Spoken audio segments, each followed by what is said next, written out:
Ito pala ang kwento ng Manila Film Center at ang nangyaring trahedya dito. Halika mga kakwento, samahan ninyo ako at alamin natin. Manila Film Center, 1981. Ang Manila Film Center ay ipinagawa noong 1981 ni First Lady Imelda Marcos para gawing lugar ng isang malaking international film festival. Pero naging tanyag ito hindi dahil sa ganda, kundi dahil sa trahedya at mga kwentong multo. Pagsisimula at pagtatayo, 1981 hanggang 1982. Ang plano, dinisenyo ito ni Architect Froilan Hong para maging pangunahing lugar ng pelikula sa Asia, katulad ng Cannes Film Festival sa France. Mabilis na paggawa dahil nagmamadali sa deadline, 24 na oras ang trabaho araw-araw. Humigit kumulang 4,000 manggagawa ang nagtayo nito, pero marami ang hindi nasunod na safety rules. Ang trahedya, noong madaling araw ng November 17, 1981, bumuho ang sahig habang nagbubuhos ng semento.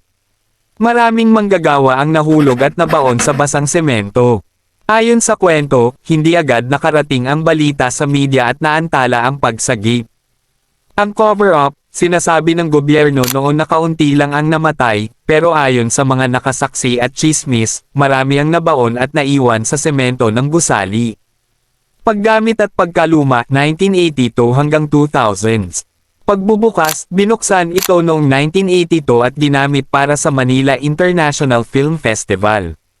Sikat na, haunted dahil sa trahedya, kumalat ang mga kwento na may mga multo at sigaw sa loob ng gusali, kaya tinawag itong isa sa pinaka-haunted na lugar sa Pilipinas.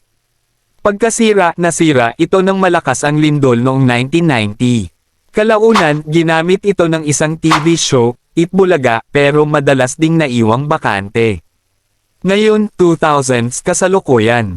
Ibang paggamit, ginamit ito ng ilang religious groups at ngayon ay bahagi ng Amazing Show, Complex, Cabaret, Review. Pamana, nakatayo pa rin ang Manila Film Center bilang paalala ng sobrang luho at sakripisyo ng mga manggagawa noong panahon ng Marcos. Marami pa rin ang naniniwalang may mga labi ng manggagawa sa loob ng gusali.